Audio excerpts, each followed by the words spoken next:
Hello and welcome. We're going to go over a full workout, which includes 2 circuits and then a mobility piece in the beginning. Feel free to stop this video, pause it. If you need to do more reps, challenge yourself where you need it. This exercise is not for just the one person. Everyone is so unique and need different numbers for the sets, reps, weight, that kind of thing. So I'll give you your choices.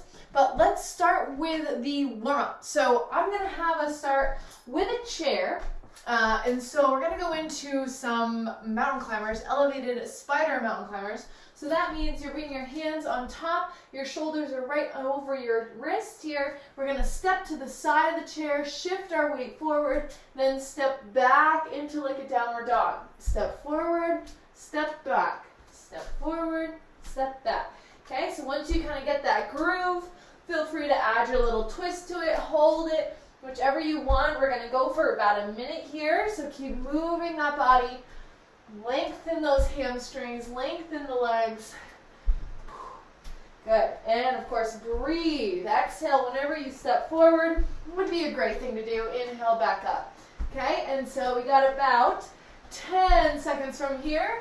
9, 8, 7, 6, 5, 4, 3, 2, and 1. I'm going to make it even on both legs. Good. And then bring yourself back to tabletop with your hands on top of the chair. You can keep your feet wide here, and we're going to do the thoracic twist. So from here, the arm's going to reach up, swing open, bend the opposite leg as the side you're going on, okay?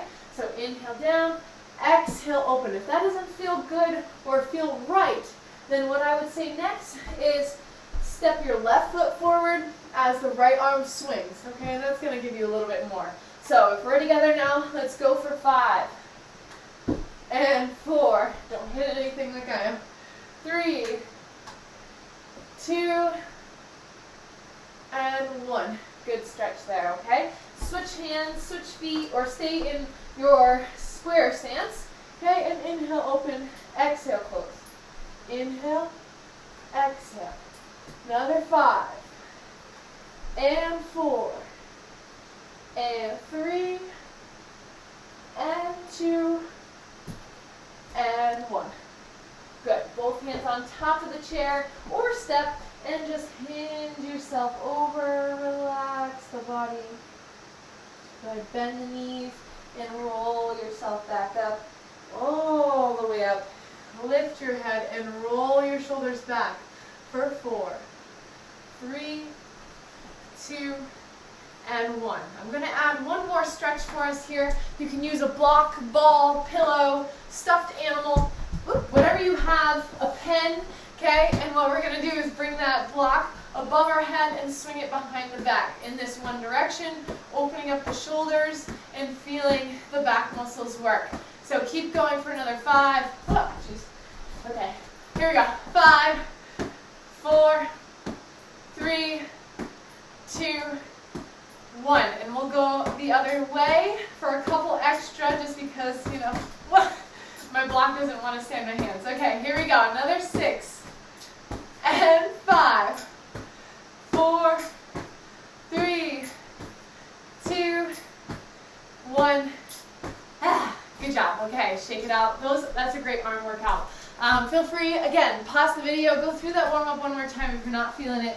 And then, the very end, you can take a seat in your chair, and we're going to touch upon all our tight muscles. So once you feel like you've warmed up the muscles, feel free to go right into those quads, the big old muscles. We're going to take about a minute in this leg.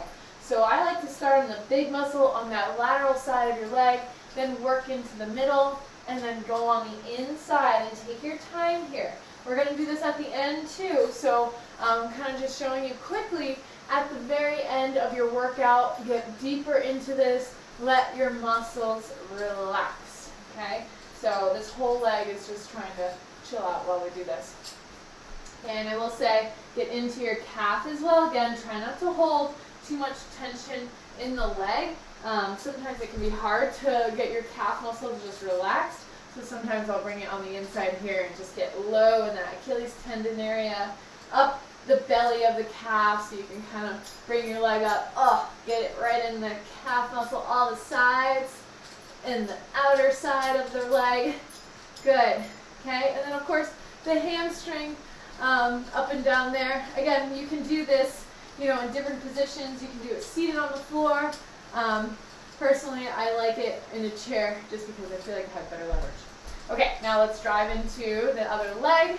Again, hip flexor, side of your leg, and we're just taking a minute in each to really get deep into that muscle group. Okay, you might feel like one muscle is really tight, like mine right now on this side is so tight in that groin. So I'm going to take a moment here to just really get loose. If I had a lacrosse ball on me, I would probably grab that thing and work this muscle right here that feels really tight compared to the other ones. So keep that in mind. If you are going through and you're like, whoa, why is it so tight right there? And you go to the other side and it's like, not as bad. Then I would take a little harder object and really put some pressure on that, loosen it up. If there's no pain after, that's good. If there's continued pain, you might have hit a bruise or who knows what. So just make sure you're careful, listen to your body, and let me know if there's anything weird. Okay, and then go into your calf muscles. I'm going to bring my leg up again. Get right into that belly if you can. It's always awkward a little bit. Bring my leg up. Do it that way. Oh yeah, loosen the heck out of that muscle group. Get into the hamstring. Loosen that muscle group. And then we will be ready to rumble with this workout. So hopefully that allows you to feel a little bit better. Shake out those legs. Maybe do a couple calf raises. Okay, and here we go. First circuit is going to be arm specific. So we're doing the kickstand pull through row. What that means is you're holding one leg back. So I'm going to move this chair out of the way for now. And so I'm going to show you side view, and then I'm going to show you the other side, or front view after. So I'm getting myself into like a tabletop. Then the kickstand just means one leg is extended back. Okay, and it's going to require a lot of stability here because what we're doing is we're going to pull through. So just like our normal pull through, you're going to reach the opposite hand to the dumbbell, pull it up into a row, and then continue that motion. Reach, pull, while trying to maintain a good posture, good balance here, just like bird dog. You're trying not to sway your hips too much and keep it strong here. So let's go for 10 total. I've done about 5, so 5 more. 4, bend the right elbow if you're going with your left. 3, 2, 1. Good. And now I'm going to switch to the other side.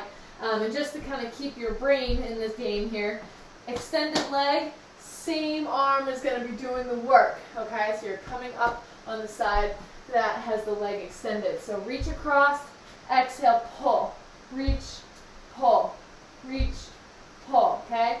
And again, you're trying to reach as far as you can. Here we go, last 5. You're trying to get 10 on each. And 4, 3, 2, 1. Woo! Good. Okay, so that is a good one. You might even feel it in your tush a little bit. If that's the case and you're like, oh man, it was really hard to do that.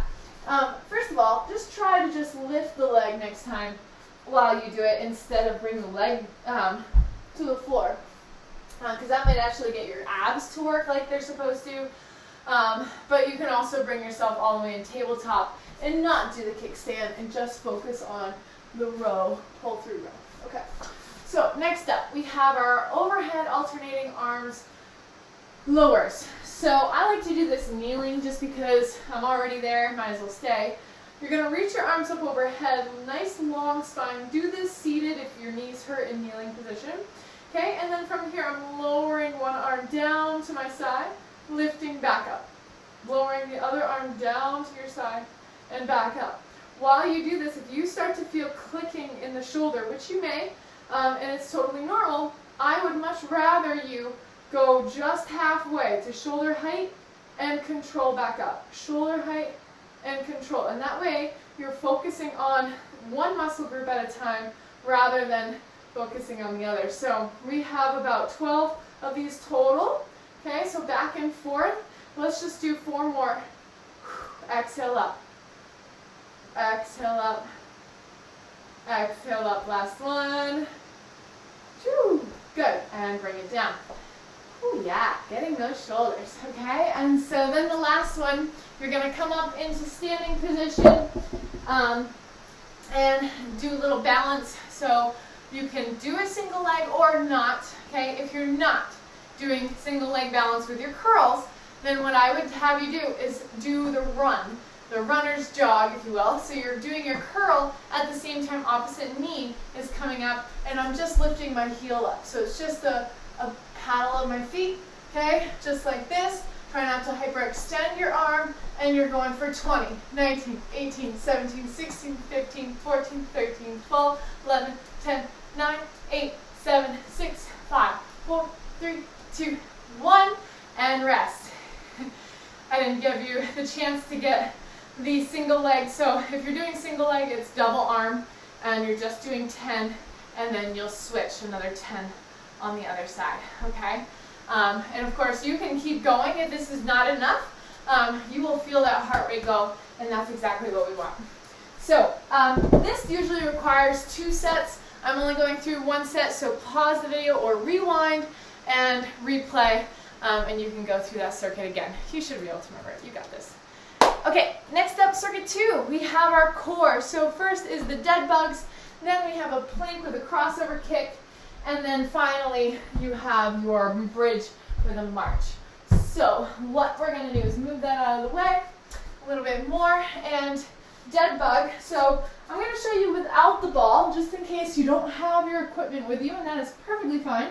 So you want to pretend that you do have a ball between your knees and your hands, okay? So and then you're here in your dead bug stance, okay? And then you're going to alternate extending the opposite arm, opposite leg. And see how the arm and the leg that stay in the center do not move, or you're trying not to let them move. Okay, so we're just going back and forth, extension and close, extension and close. Okay, and so 20 of these, okay, and you will be on a row. So let's go 12 more, 11, 10, 9, 8, 7, 6, 5, 4, 3, 2, and 1. Woo! Holy smokes. Feel free to just bring yourself into a position that is comfortable. You can come into happy baby if it's good. Okay, just take a minute. And then we're going to flip on to our plank position. So from here, you're going to hold a tall plank or elevated plank. So feel free, again, elevate yourself. If this is too much on your shoulders, then bring yourself here into plank. And what we're doing is a cross kick, okay? Cross kick. Under the body, back and forth, turning your trunk. You can do that on the floor too, so when we get down together, we're going to go for 16, 15, 14, 13, 12, 11, 10, 9, 8, 7, 6, 5, 4, 3, 2, and 1. Drop those knees, press back into child's pose just to rest in between. And then last one is your bridge march. So then you're bringing your feet right underneath those knees, hands are by your side, or if you'd like the challenge to bring your hands right above your chest, we're going to lift into the standard bridge, tuck your chin, get those shoulders underneath you, and then we're going to march, alternating our legs. And after this one, let's go for 16 more. 16, 15, 14, 13, 12, 11, 10, 9, 8, 7, 6, 5, 4, 3, 2, 1. And release those hips down. Release your arms and relax for a moment. All right, good stuff. So that took you through your mobility, your upper body workout, and your core. Lots of leg that's kind of sprinkled in there just to help you stabilize. Remember, you want to go through the circuit parts, the arm and the core, 2 times. So if this is just your 1 time through, then retrace through the exercises and do it 1 more time. Use different weights, use different variations dependent on how you do in this. If you have questions or comments or concerns, reach out to me. I can help answer any of them. So enjoy this workout. I'll see you next time.